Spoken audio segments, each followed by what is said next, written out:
Olá pessoal, tudo bem? Que alegria receber você aqui em mais um episódio do nosso Foxcast, o podcast que conecta propósito, fé, relacionamento e transformação de vida. Esse é 51, nosso episódio número 51. Nós vamos falar sobre mesa, missão e relacionamento. E hoje nós temos aqui uma mesa muito especial, um bate-papo que vai atravessar culturas, experiências e também experiências ministeriais e também a visão de reino, né?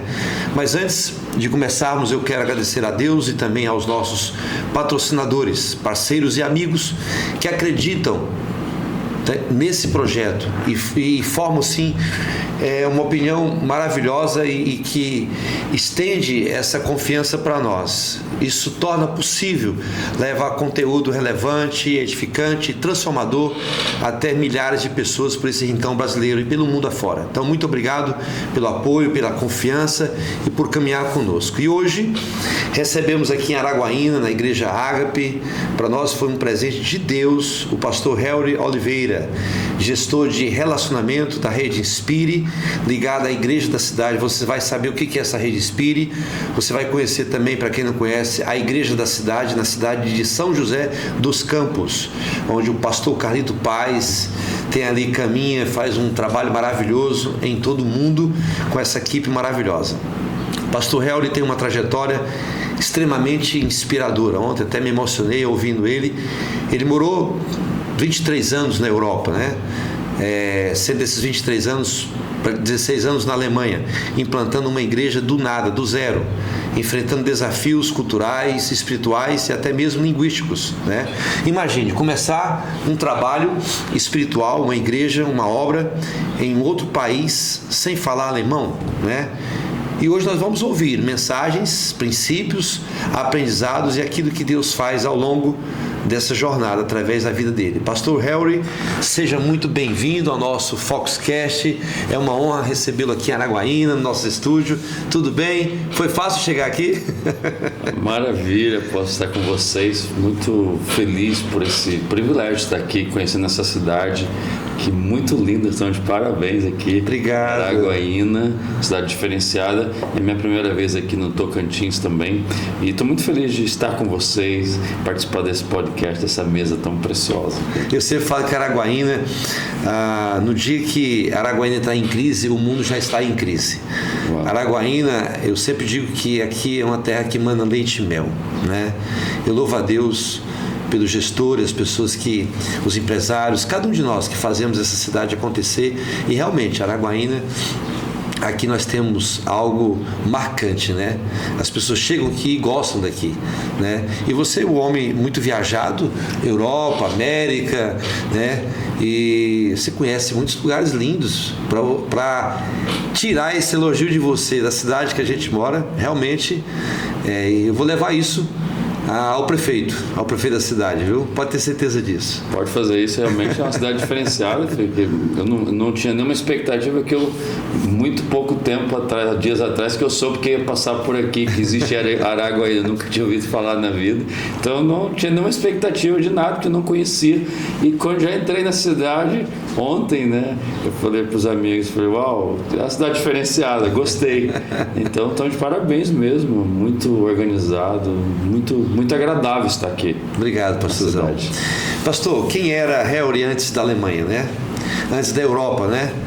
Como nasceu o seu chamado missionário no seu coração e como foi chegar na Alemanha para implantar uma igreja do zero, sem falar alemão, né?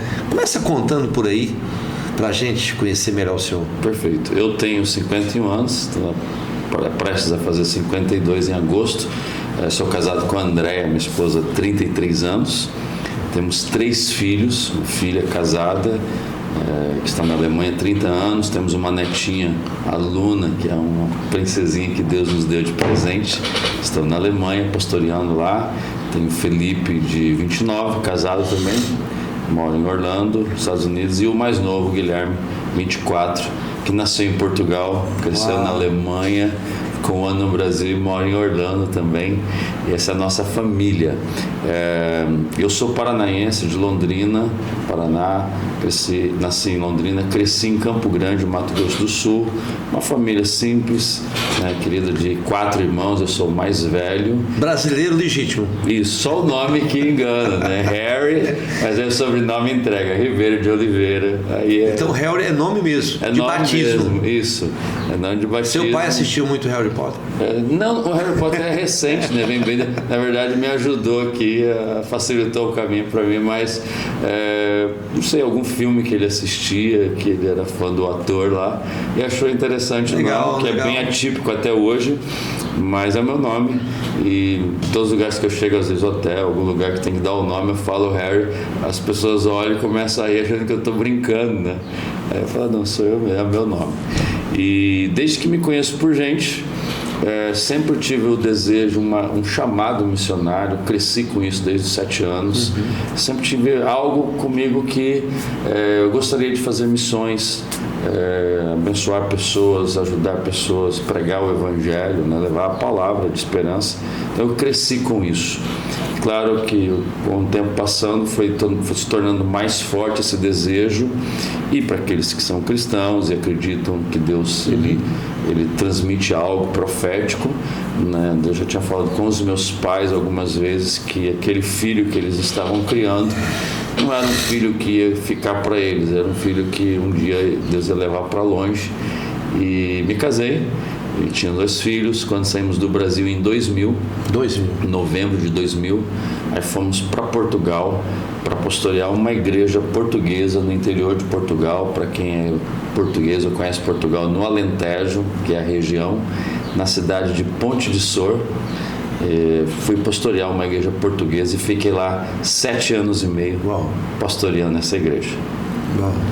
Nasceu nosso filho lá, o Guilherme, um presente de Deus para nós, e de lá Deus nos levou para a Alemanha, para o norte da Alemanha, para plantar uma comunidade de fé, e assim fizemos. Em 2008 fomos, exatamente nesse mês de maio, fim de maio, 30 de maio, está completando agora 2 anos que nós retornamos para o Brasil, para São Paulo, para a cidade de São José dos Campos.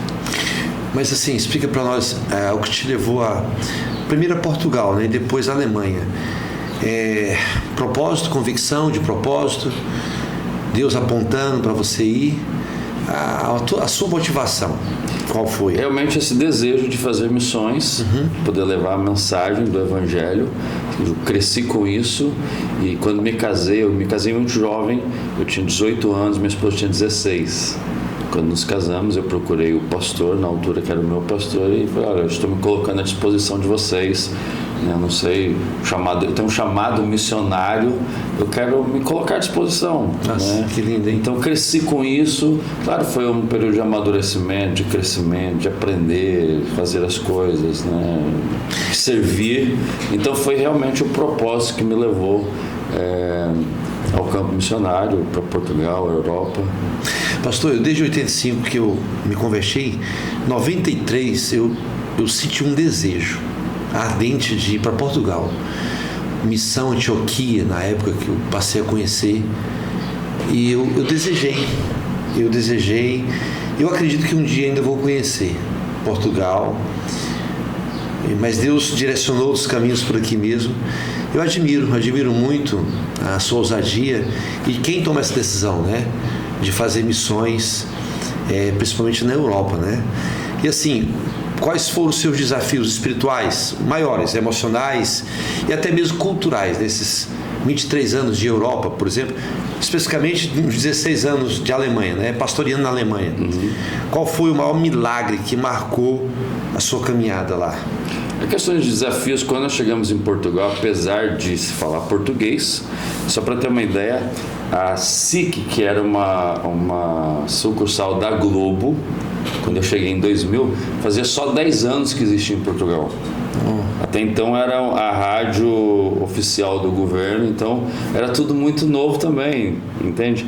Então quando nós chegamos foi para o interior, foi um choque de realidade. Eu saí de Campo Grande, que era uma capital, pego um avião, Desço em Lisboa e 2 horas depois eu chego no meio do nada lá, uma cidade de 8 mil habitantes do interior. Parece que eu parei, saí de uma cápsula do tempo, voltei 500 anos na história, né? Início de inverno, tudo muito diferente. Nossa. E apesar da língua, era muito complicado entender o sotaque, né? O português do Portugal.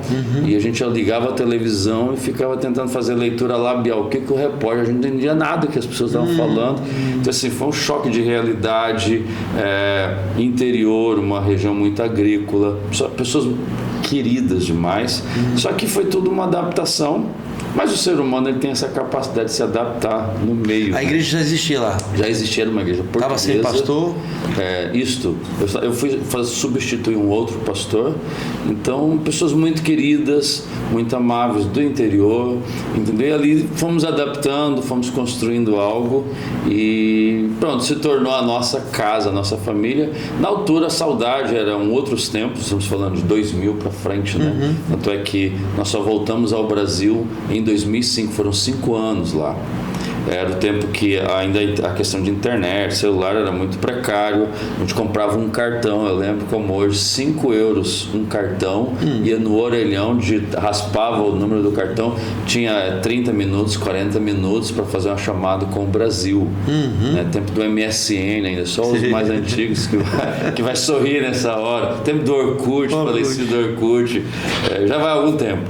Então era muito, essa comunicação era precária, né? Muito limitada, diferente de hoje, que você tem as mídias aí, mais os meios para fazer chamada de vídeo, não tinha, né? Era bem dificultoso. Então essa saudade da família, essa saudade do nosso contexto, naturalmente a gente vai se adaptando, se tornou ali uma grande família em Portugal, e foi muito interessante tudo que nós vivemos, desafios, mas também muitas vitórias, muito aprendizado.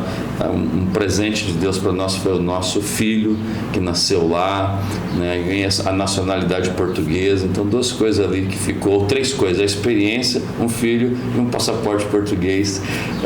Foram 3 assim bênçãos que Deus nos deu, e umas dezenas de amigos que até hoje permanecem. Eu amo Portugal. Portugal é um país lindo, é uma das melhores gastronomias do mundo, tirando naturalmente aqui de Tocantins, né? Mas é uma das melhores gastronomias da Europa.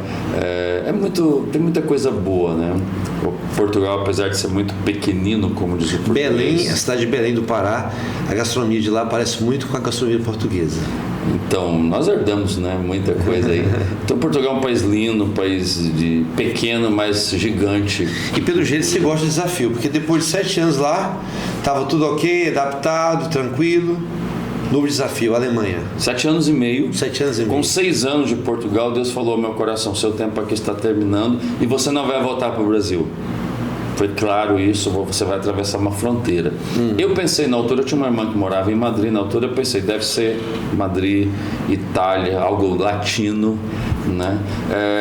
E então, achei que era Madrid, achei que era alguma região ali da Europa, e não era, até que surgiu a história da Alemanha, que por sinal era um país que eu nunca sonhei, nunca tive vontade de conhecer, nunca sonhei em conhecer, não constava na minha geografia aqui de viagens à Alemanha de maneira alguma, nunca tive vontade de conhecer nada da Alemanha, e de repente surge um contato com brasileiras, alguns brasileiros casados com alemães, e começamos a acompanhar essas pessoas, e de repente Deus sinalizou, é a Alemanha.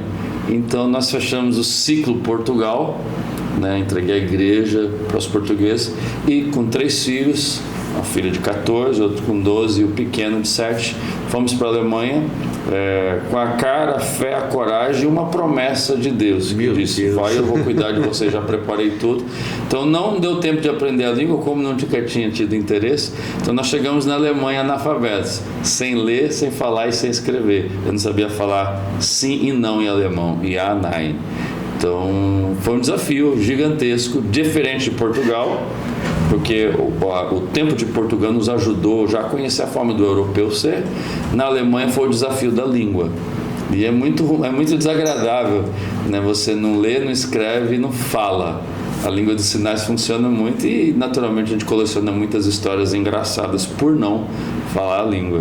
Compartilha com nós uma história de um milagre lá na Alemanha, uma situação. Uma história caricata era, eu estava indo para Berlim, a minha cidade, onde está minha filha, a igreja, a cidade de Braunschweig, na Niedersachsen, norte da Alemanha. Hannover é a capital do estado e Braunschweig está entre Hannover e Berlim. É uma cidade de 270 mil habitantes, uma cidade muito boa. É a cidade onde começou a Volkswagen, a primeira sede da Volkswagen lá. E eu estava indo para Berlim, não sei se era aeroporto ou o que era acho que janeiro, nevando, a autoestrada, a famosa Autobahn, e para os amantes de carro, né? Sim. Quem é amante de carro sabe das famosas Autobahns, autoestradas sem limite de velocidade. Ela é o paraíso de quem anda de carro. Claro, não é o tempo todo livre, mas tem quando abre a informação, tá livre, aí corre mais quem pode mais.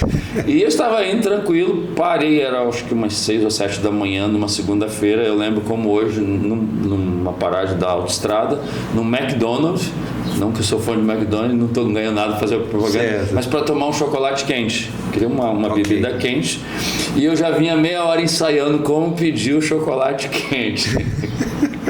É a vida de quando você está aprendendo um idioma. Então eu vinha ali treinando sozinho, eu estava sozinho.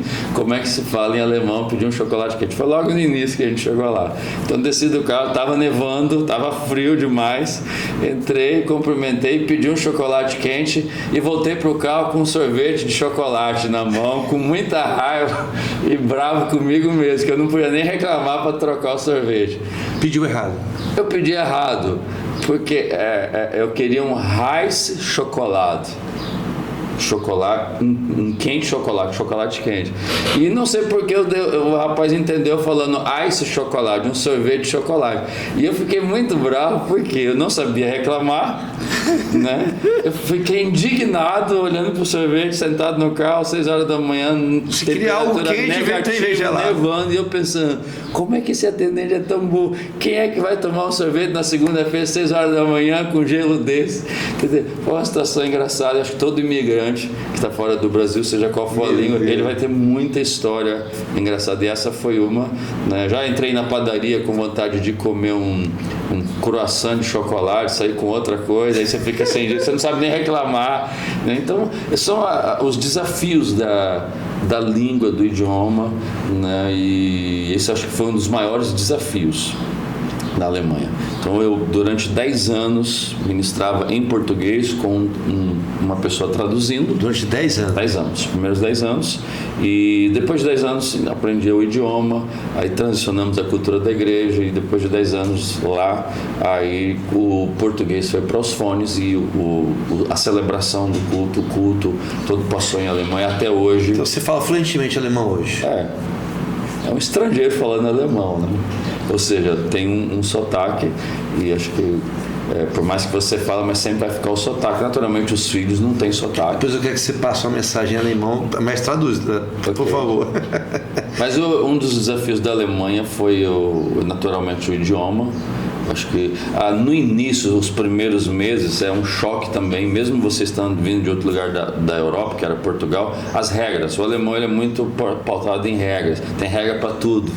Entendeu? E de cara foi essa questão do lixo, a separação do lixo, como é que eles levam tão a sério essa questão da reciclagem, né? Então, plástico, papelão, resto de comida bio, né? O biológico, você joga e tem que jogar o plástico separado. Então, assim, eles levam muito sério essa questão da reciclagem. Então, assim, é muita informação, é muita regra, muita burocracia, é papel para tudo, e é impressionante como que o Brasil está anos-luz na frente, né? A gente fala, gente, na Alemanha, país tão tecnológico, por que usa tanto papel? E é muito papel. Imagina, 3 filhos, 3 escolas, 3 reuniões diferentes. Gente, a gente ficava quase maluco, né? Buscar pessoas para ajudar a traduzir. Então, assim, até os primeiros meses, até você entrar na cultura alemã, nessa questão de regras e papéis e burocracia, é bem desafiador. É bem desafiador, assim, mas depois você acostuma, né, e curte bastante. Você vai ficando bem alemão, assim, nas atitudes. E também. Como é que o senhor abriu a igreja? Foi na casa? Foi num prédio? Nós tínhamos uma irmã, uma brasileira casada com um alemão, que falava português também, ela tinha uma livraria no centro de Braunschweig. E ela era cristã e a gente conheceu uma pessoa muito querida, que foi depois durante muitos anos a secretária da igreja, e uma pessoa que Deus nos deu para nos ajudar, com tradução, com tudo. Ela era a senhora resolve tudo para gente, e ela já faleceu, muito querida, e eles abriram esse espaço. Nós começamos reunindo numa mesa como essa aqui do podcast, na cozinha da livraria, com algumas brasileiras, e um momento de estudo bíblico, de conversa, de oração. E depois começamos no auditório da livraria, começar a fazer cultos, algumas celebrações, e a igreja foi tomando forma e avançando. Então começou numa mesa, né? Numa mesa, numa cozinha de uma livraria, então, nos fundos. Hoje se fala muito sobre mesas, né? Discipulado, relacionamento. Eu amo falar de relacionamento. E o senhor é o homem hoje da gestão de relacionamento da Rede Inspire, né? Então, na sua opinião, né, na sua visão, qual o poder espiritual da mesa, né? E por que isso é tão importante para a igreja hoje atual?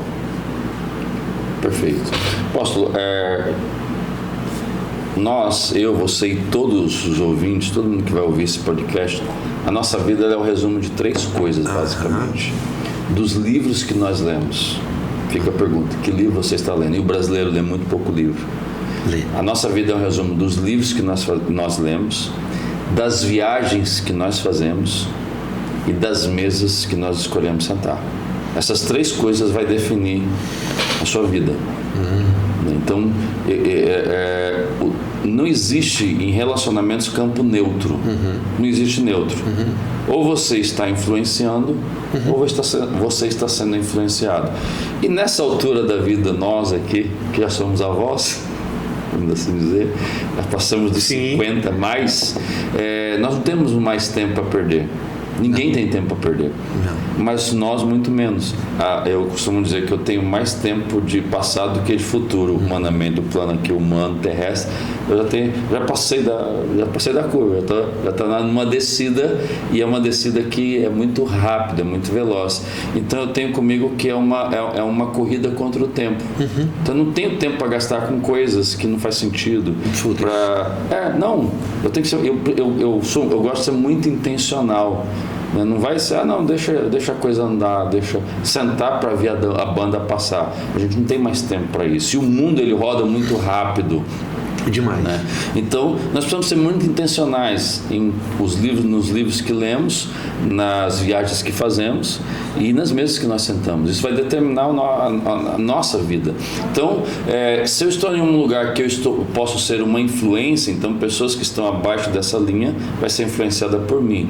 E se eu vou para um lugar que eu preciso ser influenciado, então eu preciso escolher uma mesa que está aqui nesse nível. E essa mesa, ela automaticamente vai me puxar, ela vai elevar o nível. Porque se você ficar no deixa levar, empurra com a barriga, deixa levar, como diz a música lá antiga, né? Deixa a vida te levar, a vida leva eu, isso só funciona na música, que não vai funcionar na vida real. Porque é como aquela corda, se ela não está esticada, ela começa a criar uma barreira, começa a criar aqui uma folga. E nós precisamos ser intencionais nos relacionamentos. É muito importante, para mim, uma das coisas mais lindas que existe é a mesa. E a mesa ela é algo tão poderoso, e trazendo aqui para o panorâmica bíblico, a mesa ela nivela.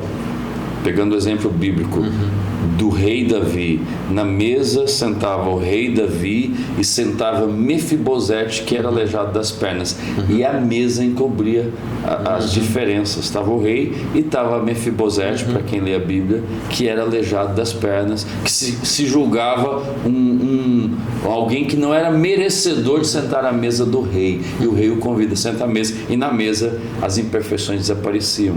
Então é na mesa que nós somos tratados, é na mesa que nós somos confrontados, é na mesa que as coisas são alinhadas, e nós precisamos de boas mesas. E diga-se de passagem, há muita gente sentada em mesa muito ruim, seja na vida familiar, líderes, pastores, empresários. Tem gente com mesa muito ruim. entendeu? E você começa a sentar 2, 3 minutos que você está conversando com alguém, você já percebe de que mesa ele está vindo. O que está vindo. E eu defino mesa, quando eu falo para líderes e pastor, que é o meu mundo, como pastor, relacionamento pastoral, mentorias para igrejas e pastores, e isso serve para todos, independente da fé da pessoa, do segmento que ela está, mas falando aqui para liderança pastoral, liderança eclesiástica, nós precisamos de mesa. E o que é mesa? Mesa, isso aqui é muito forte, mesa é o lugar onde eu me sinto confortável para ser vulnerável.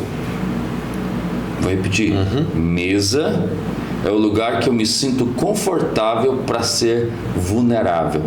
E um exemplo aqui, uma figura, como é ser vulnerável? É um lugar que eu chego, abro o peito, tiro o coração, jogo na mesa e digo: meu amigo, não estou bem, preciso de ajuda. Meu coração está sangrando, meu coração está espinhoso, estou ficando com o coração peludo. Entende isso? E eu acho que todos nós sabemos quando o nosso coração começa a ficar meio peludo. As emoções, o coração azedo. Estou com uma dificuldade no meu casamento. Estou com uma dificuldade aqui com os pensamentos ruins. Já encontrei pessoas dizendo: cara, eu sei que não é esse o caminho, mas eu estou com os pensamentos aqui, às vezes me ocorre de tirar a vida. É um pensamento ruim, destrutivo. E eu não sei com quem falar, e de repente a pessoa se sente confortável para ser vulnerável, ela começa a abrir o coração, chorar. E uma das razões, porque muita gente faz tanta besteira na vida, porque há tantos escândalos no meio evangélico brasileiro, infelizmente é uma tristeza, toda semana surge um novo escândalo quando se fala das igrejas brasileiras evangélicas. Sabe por quê? Gente que saiu da mesa, dessa mesa de amigos, e se cercou de bajuladores. Amigos é aquele que toma o café, é aquele que toma o chimarrão, é aquele que toma o tereré, é aquele que toma o açaí, acho que nessa região aqui, entendeu? Juntos, é aquele que come o churrasco, tá entendendo? É aquele que tem a resenha, mas é aquele que confronta. Amigo, o que é isso?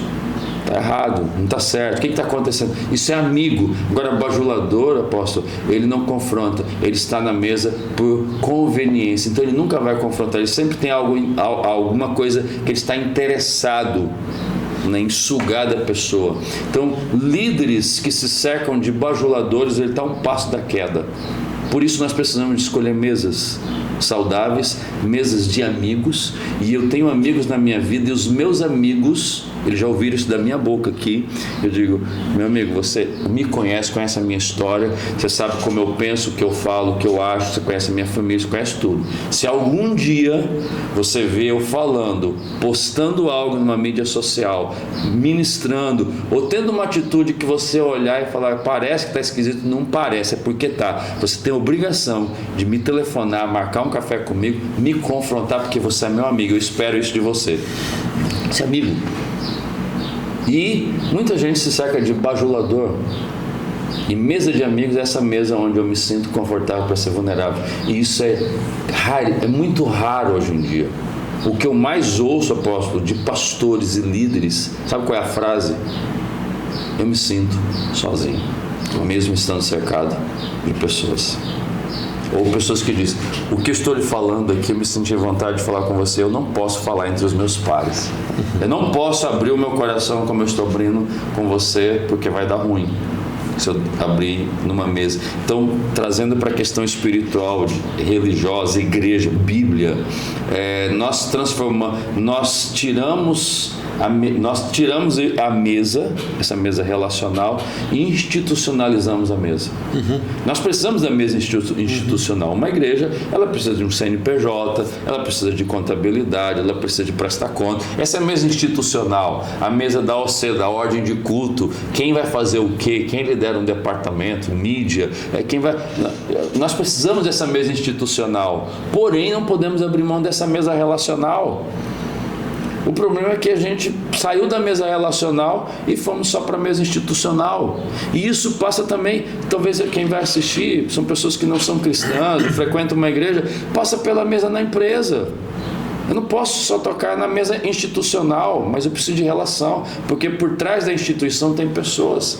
Por isso que nós dizemos na igreja da cidade, que é uma igreja que nós amamos. Não é perfeita porque eu estou lá, correto? Mas é uma igreja bíblica, saudável, uma coisa linda, aquilo é uma família. E na igreja da cidade tem a frase, igreja da cidade, e embaixo está escrito, uma família para pertencer. E isso é algo óbvio que nós repetimos o ano todo, o tempo todo, a vida toda.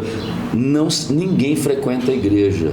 E se alguém que está me ouvindo aqui diz, eu frequento a igreja, desculpa de confrontar aqui nessa mesa poderosa do podcast. Igreja não se frequenta, igreja se pertence.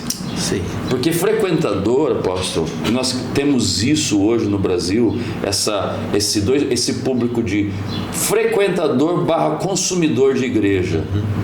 Tá? E que tipo de pessoa é essa? É aquela pessoa que ele vai com o intuito de sugar. É o camarada, a pessoa que chega 5 minutos antes de começar e sai 2 minutos depois que acaba. Então ele chega, senta, ele quer ser bem recebido, uma cadeira, uma poltrona confortável, quer que cante uma música bonita, e ele vai dizer, apóstolo, faz uma mensagem bem bonita aí que me dá um up para cima, que a semana foi ruim. Aí ele dá lá a oferta dele lá para desencargo de consciência, toma o café na cafeteria, come o salgadinho lá e ainda às vezes deixa o copo descartável em cima da mesa, porque ele diz, tem a equipe de limpeza. E 2 minutos depois ele entra no carro, vai embora. Esse é o consumidor. Igreja não é lugar de consumidor, é de pertencimento, né? A gente frequenta e consome. A gente vai no shopping, vamos dar um passeio no shopping, vamos no cinema, vamos no circo, vamos lá na feira. Eu passei aqui agora há pouco, teve uma feira. Eu imagino que deve ter um pastel bom nessa feira aí, um caldo de cana. Com certeza. Então você vai e você consome. Nos restaurantes normalmente você chega, e eu creio que aqui em Araguaína e Tocantins também é assim, almoço das 11 às 14h30. Você chegou às 11, está no horário, chegou ao meio-dia, está no horário, chegou a 1h, está no horário, 1h30 está no horário. Você entra, senta, escolhe, come, paga e deixa lá a sujeira para os outros limparem. Você não limpou, você não comprou, você não organizou, você não fez nada. Você foi consumir. Sim. Isso é o consumidor. / frequentador. E igreja é diferente. A igreja é um lugar de filho, de pertencimento. E pertencimento é antes, durante e depois. Quando a gente convida alguém para ir na nossa casa, o que a gente faz? A gente primeiro tem que trabalhar para ter o dinheiro para comprar comida. Aí você vai no mercado, compra, vai no açougue, escolhe o menu, limpa a casa, faz o menu, prepara a mesa, toma um banho, fica cheiroso, recebe a visita com um sorriso, come, se alegra, faz a foto, come a sobremesa, e quando fecha a porta e dá tchau, você precisa limpar a casa. Por quê? Você pertence, você não é visita. Entende? Essa questão da diferença entre pertencimento e frequentamento consumidor. Então nós precisamos ser pertencentes, e eu creio que esse é um dos desafios, trazendo para a igreja, para a realidade evangélica. Estou há 2 anos no Brasil agora, exatamente no fim de maio, agora 2 anos, visitando igrejas. A minha vida durante 30 anos foi pastor de igreja local. Nesses 2 anos é ajudar a cuidar de quem cuida. Você está com pastores e líderes. E o que a gente vê isso, né? Esse desafio no Brasil, vamos falar do Brasil, que estamos aqui, desse público consumidor. Entendeu? Aquelas igrejas, aquele mercado evangélico, igrejas que toda semana e todo fim de semana ele tem que ter um pregador, um cantor e uma campanha diferente. E daquele movimento, aí você olha assim, cara, o que eu estou fazendo de errado? Aquela igreja é cheia de gente. E eu digo, pessoas que vivem só de movimento, só de eventos, eu digo o seguinte para pastores, aí é bem para líderes e pastores: quem vem por evento, ele sai por evento. Nós não precisamos de gente que fica atrás de eventos. Nós precisamos de gente que é filho. Eu estou aqui, aconteça o que acontecer.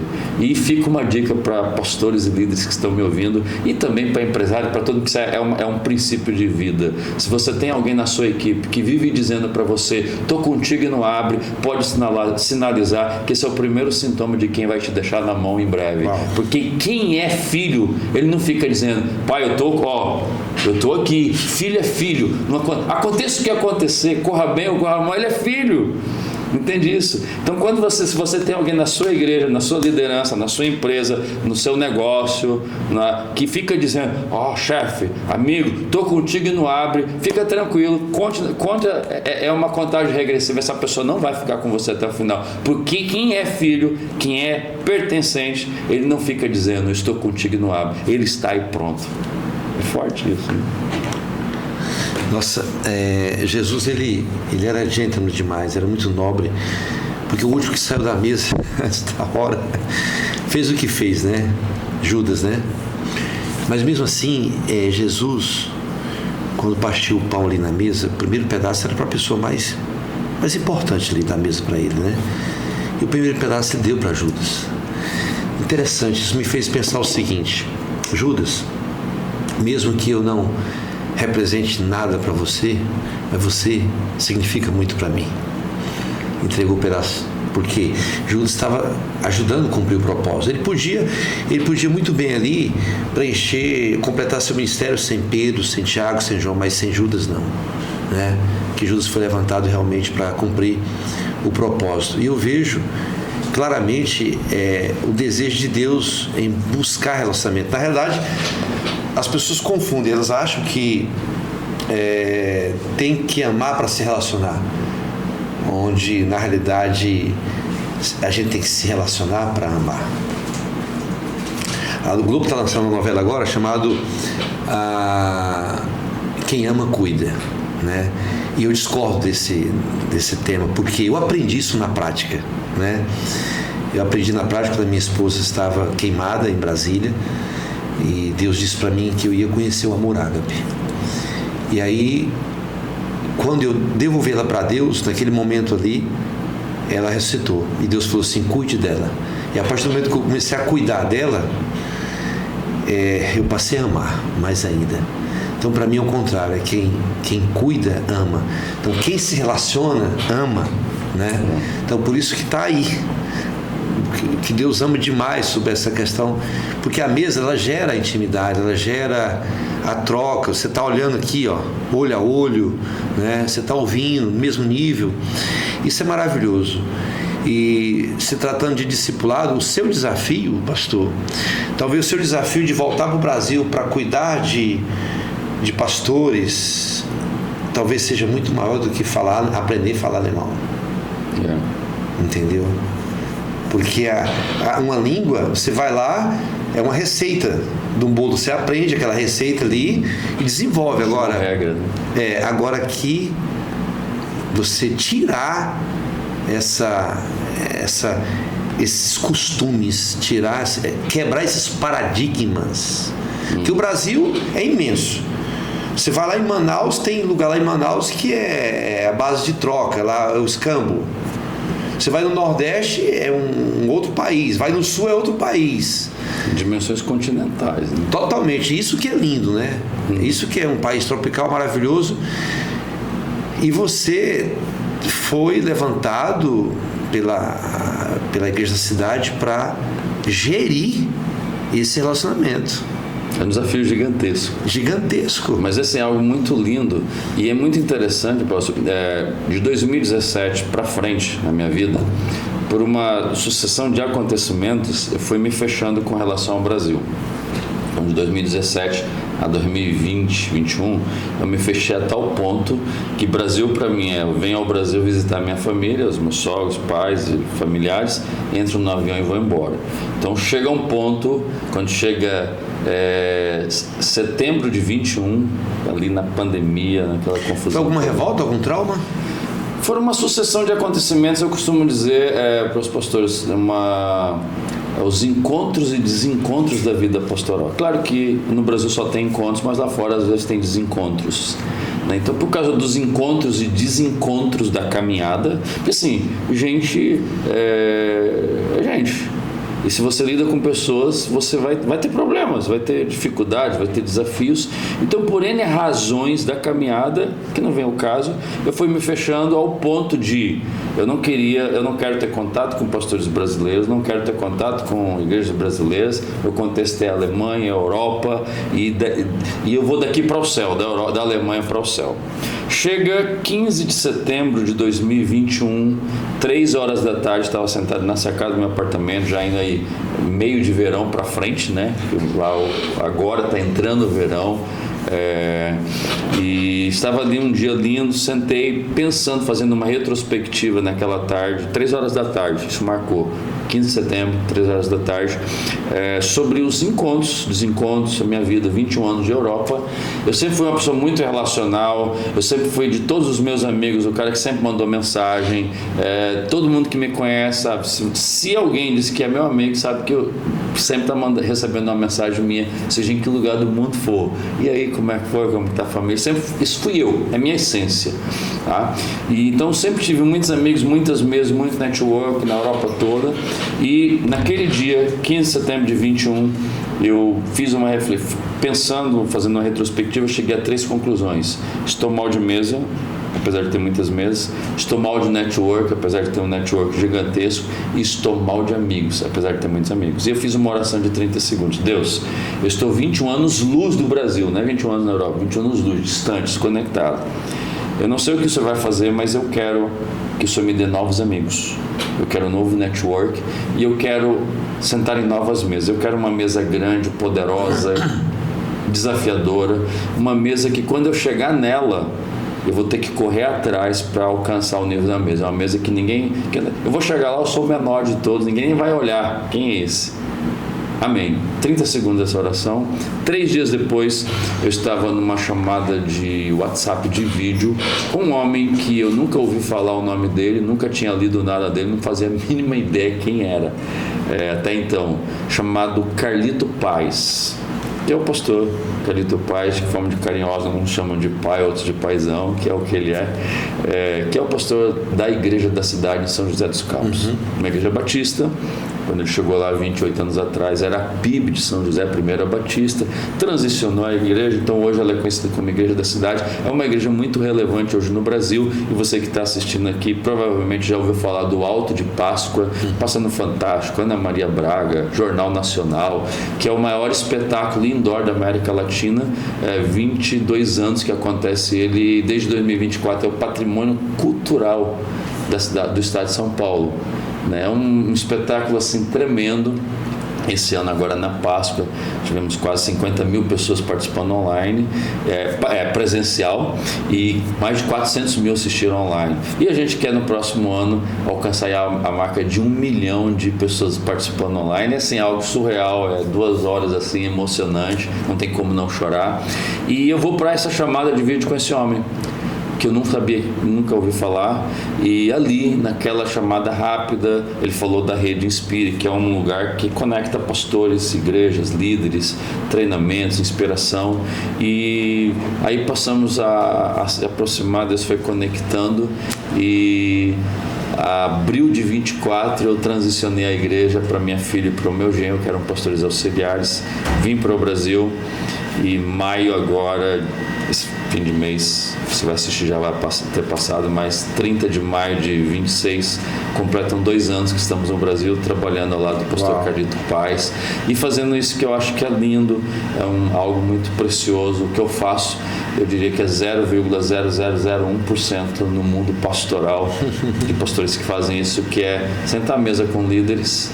Eu não tenho a preocupação de pastorear uma igreja, fui pastor durante 30 anos, hoje sou um dos pastores lá, junto com o pastor Carlito, na igreja da cidade, mas a minha função é Rede Inspira, ou seja, é viajar o tempo todo, sentar, é isso aqui, tempo de mesa, ouvir pastores, orar junto, sorrir, chorar, trazer algum direcionamento, partilhar o coração, é isso, eu sou defensor disso, que nós precisamos de mesas. Eu queria que você falasse um pouco sobre a Rede Inspire.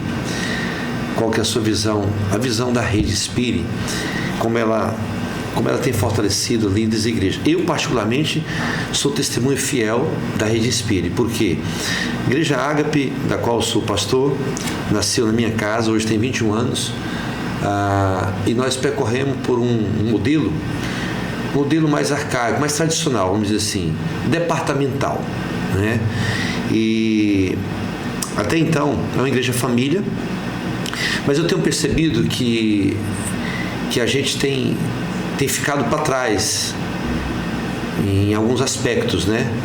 temos deixado de percorrer alguns caminhos em termos de relacionamento, de crescimento, e nesse modelo a coisa fica muito centralizada no pastor, trabalha muito, fica esgotado, e a gente não vê tantos resultados como se a gente estivesse optando por um outro modelo. Isso tudo porque eu carregava uma ferida de uma outra igreja que eu congregava antes, que é a questão das células. E eu quero te falar, resumidamente, que a Rede Inspire, a igreja da cidade, pastor Carlito, pastor Fabiano, toda aquela turma na conferência da cidade, que eu participei há 4 anos atrás, a partir dali houve a minha cura. E eu, no primeiro encontro, já filiei a Rede Inspire, e eu te falo com toda certeza, me ajudou muito, tem me ajudado muito. Bom. Até as maneiras das preparação das palavras, das campanhas, das séries. Eu sou uma pessoa organizada, extremamente organizada, isso somou, né? Então eu amei demais, eu conheci essa turma de São José e amei demais e tem me ajudado muito. E para glória do Senhor, aqui em Araguaína a gente já conseguiu convidar vários outros pastores que fazem parte também dessa plataforma. E eu queria que você falasse um pouco, né, sobre essa mesa, essa Rede Inspire, né? Ela me fortaleceu, né? A minha liderança, a nossa igreja. A igreja Ágape é uma outra igreja, depois que eu passei a conhecer a Rede Inspire, a igreja cidade. Perfeito. Apóstolo, há 3 coisas que afundam barco. Nós normalmente fixamos em uma, que é a tempestade, ondas. Essa é uma das coisas que afundam o barco. O mar revolta, a tempestade, né? Enquanto o barco está no mar, é uma coisa. O problema é quando a água entra no barco. Então, tempestade afunda barco. E a gente sempre fala disso, principalmente pastores, né? Tempestade, mar. Segunda coisa que afunda barco, o descuido, a falta de manutenção, as cracas que vão juntando no casco, o ferrugem. Então essa é a segunda coisa. E tem uma terceira coisa que pode afundar um barco, a bênção de Deus mal administrada. Uau! Então, se você é pastor, líder e que está me ouvindo e diz está um peso, tem alguma coisa errada no seu ministério. O ministério não é para acabar com você, acabar com a sua família, acabar com o seu casamento. Então, tempestade, afunda barco. Ferrugem, barco mal cuidado também, falta de manutenção e bênção de Deus mal administrada. Lembra da pescaria maravilhosa lá, milagrosa? Olha, lança a rede, ele lançou a rede e diz a Bíblia, era tanto peixe que a rede quase rasgava e o barco quase afundava. E diz o texto que havia outros barquinhos à volta. O que o pescador fez? Gritou para os outros barcos, pediu ajuda e dividiu o peixe. Ou seja, a rede não rasgou, quem estava vazio ficou cheio e quem estava cheio não afundou.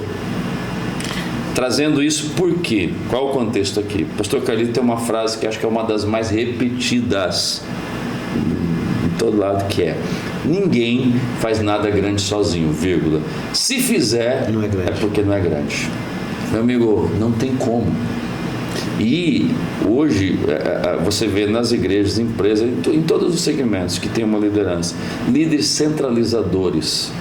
E nós não fomos chamados para fazer tudo sozinho. Quando eu faço tudo sozinho, eu penso que vou fazer tudo sozinho, eu travo o processo. As coisas começam a afundar, porque ninguém consegue fazer nada sozinho. Todo mundo precisou de alguém para chegar até aqui.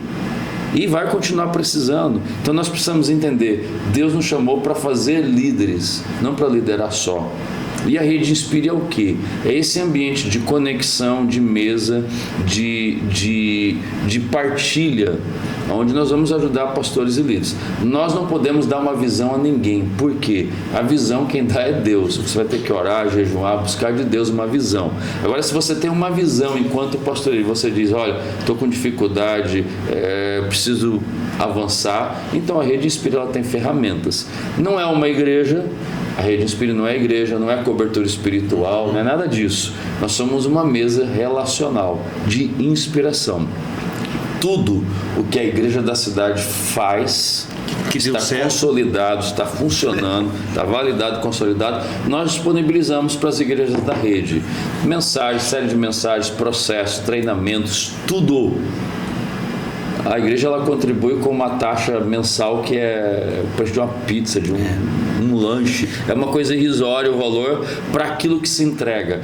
Há muita coisa boa no Brasil quando se fala de plataformas e tudo, mas hoje no Brasil definitivamente não existe nada igual para que inclusive, pastor, a minha leitura ela ascendeu, ela cresceu, entendeu? Depois que eu passei a frequentar lá. Inclusive, estou escrevendo meu livro. Uau. E a minha esposa está escrevendo dela. Maravilha. Com a ajuda da Rede Inspire, entendeu? Ou seja, as mensagens pegaram outro formato, entendeu? A assistência, as conexões, entendeu? E o que mais impactou na conferência, porque eu deixei de frequentar conferências evangélicas, porque eu vi muitas estrelas nessas conferências, entendeu? Muito dinheiro envolvido. E lá, quando eu retomei, fui lá na igreja da cidade. E quando eu fui ver os palestrantes, os preletores, não tinha nenhuma estrela. São todos pastores de igrejas ligados em parcerias com a Rede Inspire, né? Exatamente. E igrejas relevantes no Brasil, maravilhosas, pregadores maravilhosos, que não estão em outdoor, mas que estão na presença do Senhor. E aquilo me chamou a atenção e eu fiquei fã disso. São duas coisas, apóstolo, que você conhece, todos que vão lá chamam muita atenção. Quem não é de lá chega assim. Duas coisas é muito chocante e visível. A excelência, tudo é feito com excelência. E nós temos esse axioma lá, pastor querido. A excelência honra a Deus e abençoa pessoas, né? Inspira pessoas. Então tudo que vai se fazer é feito com excelência. E outra coisa é a simplicidade. É tudo muito excelente e tudo muito extremamente simples, descomplicado.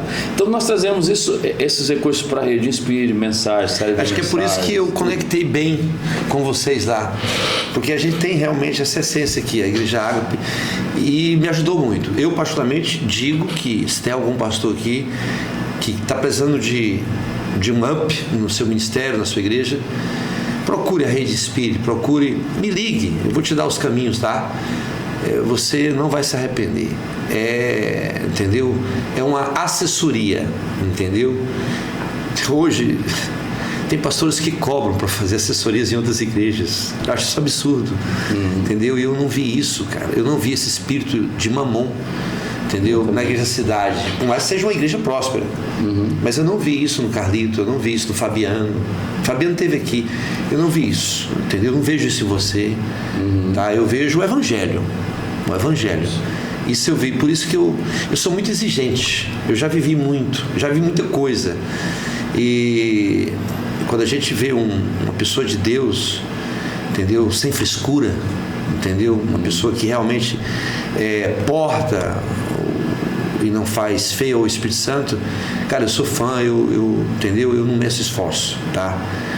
Mas, cara, quando eu vejo, entendeu? Homens e mulheres aí, estrelas que querem concorrer, que querem por tudo encher suas igrejas. Gente, eu não quero encher a igreja, eu quero que Deus permaneça dentro da igreja. Porque lembra quando aqueles homens falaram para Ló, quando os anjos estavam lá dentro? Ei, traga esses homens para fora. Então o inferno, na realidade, ele não quer bagunçar a sua cultura, ele não quer bagunçar a sua casa, a sua igreja, entendeu? A estética, essa mesa estrutural. Ele quer tirar Deus de dentro da sua casa. E o tema nosso de 2026 na Igreja da Cidade é Como Jesus. Uau. Foi relançado pela editora Inspire, aquele livro Em Meus Passos, o que faria Jesus. Então a gente está o tempo todo com essa reflexão: o que faria Jesus nessa situação? O que Jesus faria nessa mesa? O que Jesus faria nessa situação, diante dessa questão? Então, pastor, a Rede Inspire é isso. Nós não interferimos em questões doutrinárias, administrativas, teológicas, nada. Nós somos uma mesa relacional com recursos, inspiração, treinamento, mentoria, e cada igreja vai decidir como vai usar os recursos, como vai adaptar, vai se inspirar, como vocês. Você não vai encontrar nenhum pastor, e são muitas igrejas no Brasil, América do Norte, África, Europa, estamos chegando no Oriente, e nenhum vai dizer, a rede Inspire lá, disse que eu tenho que fazer. Não, mas isso é muito claro, é um princípio. Nós não dizemos o que você vai fazer, você vai olhar, vai se inspirar, vai adaptar na sua realidade, vai pegar lá de São José, a igreja da cidade, igreja de quase 30 mil membros, né? Vou chegar em Araguaína, como é que eu adapto aquilo à minha realidade, o que faz sentido para mim, né? Ouvir tudo, ler tudo e ficar com aquilo que faz sentido, que é bom. Isso é Rede Inspire, a gente quer inspirar. Deus nos deu algo e é grande demais para ficar só para nós, a gente quer repartir, e no repartir a gente recebe, é abençoado e reparte. Quando você reparte, você multiplica também. Então acho que a gente tem que ter essa consciência. Deus dá sementes e dá pão. O pão se come, a semente a gente semeia, né? A gente não pode fazer isso ao contrário. Verdade. Obrigado, pastorzão. Depois de tudo que o senhor viveu, né? Missão, discipulado, desafios, liderança, igreja, né? Qual o conselho que o senhor daria hoje para pastores, líderes, pessoas que têm um chamado de Deus para ir, mas que têm medo de obedecer? O que o senhor falaria para eles? Nós temos uma fala dentro da igreja da cidade, Rede Espírita, a gente fala que é reverberado. Uma das falas é: a roda já existe, você não precisa inventar a roda. Tem muita gente tentando inventar a roda já existe, está rodando. Você pode se inspirar. Então não invente a roda. Não acho que você vai pregar a mensagem agora, meu Deus do céu, não existe nada de novo debaixo do céu. Então não precisa inventar a roda, tá? E uma das orações que eu faço constantemente é uma oração muito simples, para mim, que faz todo sentido nessa altura da minha vida. Senhor, me dê um coração que sente, onde o Senhor tem lugar de fala. Me dê um coração que sente, ouvidos que ouçam, olhos que veem e pés que caminham na tua vontade. Isso faz sentido para mim. Pode repetir? Senhor, me dê um coração que sente, que o Senhor tenha poder de fala, coração que sente, ouvidos que ouvem, olhos que veem, e que os meus pés caminham no teu propósito, na tua vontade, em santidade, em temor, né, e de forma que abençoe. Mas nós precisamos disso. Sente em mesa saudável, seja intencional, né? Seja intencional, se cerque de amigos verdadeiros, não bajuladores. E eu sempre pergunto para os pastores, líderes, quem é que tem poder de fala na sua vida? Verdade. Eu preciso de me cercar de pessoas que, se precisar puxar a orelha, vai puxar. Se precisar confrontar, vai confrontar. Uma vez um empresário, advogado, ele me chamou na casa dele, eu e minha esposa. Ele falou assim: olha, é o seguinte, eu já tenho uns 2 anos aqui em Araguaína e tem exatamente 2 anos que eu lhe investigo. E hoje eu estou lhe chamando aqui para lhe dizer que a minha família vai congregar com o senhor. Eu achei aquilo ali uma bênção de Deus, porque eu tenho consciência de quem eu sou, mas as pessoas não têm. As pessoas julgam muito fácil. E ali ele estava chancelando a nossa mesa. E ele falou assim: a sua mesa é saudável. Aí quando eu chego na conferência lá da cidade, eu vejo o Carlito falando que tem a igreja evento, a igreja fábrica e a igreja saudável, a igreja família, né? Família. Então é isso que nós estamos precisando, pastor. Sim. De igrejas, famílias, né? Saudáveis. Eu louvo a Deus pela sua vida, por estar caminhando aí por essas estradas do Brasil como missionário. E você estava falando e Deus me deu uma palavra muito forte para você, mas eu não vou liberar ela agora. Eu vou liberar ela na igreja. Amém. Tá? Mas ok, muito obrigado pela sua vida, pela sua simplicidade, né? Pelo seu coração. É fácil de ver. tá? E por compartilhar conosco experiências assim profundas e enriquecedoras. Um homem que viveu 23 anos na Europa, um brasileiro, e que agora retorna para o Brasil. E que tem algumas coisas que ainda permeiam a sua mente, que ainda está sem resposta. Mas Araguaína vai te trazer uma resposta hoje. Amém. Tá? Hoje nós aprendemos aqui que Deus não chama os capacitados apenas, né? Ele capacita os que obedecem, não é verdade? Um brasileiro chegando na Alemanha sem falar alemão, mas carregando algo que ultrapassa idiomas, que é a presença de Deus, né? Ela é universal, né? Obrigado também pela Rede Espírita, obrigado também pela Igreja da Cidade, o Carlito Paz. Leva um abraço para ele. Amém. Tá? Fala para ele que existe um sonho meu de trazê-lo ele aqui. Deus realiza sonhos. Nós vamos trazer ele aqui. Quero oferecer para ele o nosso chambari, o nosso açaí. Muito bom. E é isso, eu quero trazer ele aqui, mas assim, muito obrigado por esse trabalho, pastor. Pela sua esposa e seus filhos, tá? Que estão... As flechas já foram lançadas, né? E não se preocupe com nada, tá? Porque eu vou citar uma frase do Telmo Machinello, e eu carrego para a minha vida isso: para onde Deus aponta, Ele paga a conta. Exatamente. E é isso, né? Então eu sou testemunha disso. Muito obrigado, meu querido. Suas considerações finais aí. Poxa, muito obrigado. Que mesa agradável. É muito salutar, muito especial estar aqui com vocês. Amei Araguaína, daquele lugar assim, já estou com vontade de voltar.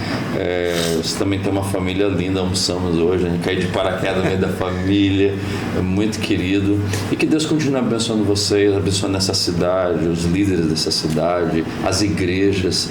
E eu termino com uma fala que é: o Brasil não precisa de mais um escândalo.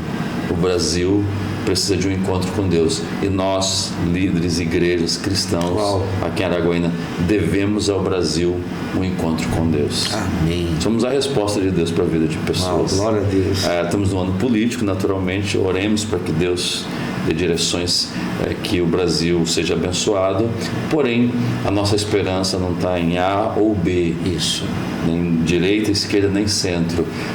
Nós somos a resposta que o Brasil precisa. Nós carregamos o céu. Então, você que está me ouvindo, nunca mais diga, né, a famosa frase de muitos brasileiros: quem sou eu na fila do pão?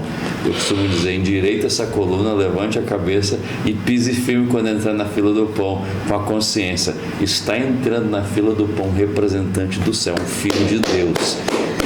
Não é mais alguém na fila do pão, é alguém que representa o céu ali, na fila do pão, na empresa, na oficina, no consultório, na reunião, onde você estiver, você está representando o céu. E quem representa o céu, aonde chega, traz respostas. Seja a resposta de Deus para a vida de alguém. Entrega alguma coisa, né? Amém, amém. Obrigado, meu querido Harry. Foi um prazer a gente criar esse relacionamento, essa amizade. Para mim foi edificante demais. Eu não estou à procura de episódios que viralizem. Eu estou à procura de histórias que transformam vidas. Amém. Ok? Mais uma vez, nossa gratidão aos nossos patrocinadores: Visão Transporte, MC Transporte, Marcos Construtor Empreendimento na cidade de Marabá, Aranet Telecom, Aranet Play, a IP Farma, Renovar Recapagem, a Lanchonete Votuca, Paulinho Motos, Império Tratores, e também ao grupo Desbrava, que reúne as marcas de veículos mais vendidas em todo o Brasil: a Ford, Hyundai, Privilege e a BYD. Deus abençoe cada um de vocês. E se esse episódio falou no coração de vocês, compartilhe e envie para mais uma outra pessoa, outras pessoas. Se inscreva no canal e acompanhe nossos próximos episódios. Esse foi mais um Foxcast. Deus abençoe você e até o próximo, em nome de Jesus. Amém.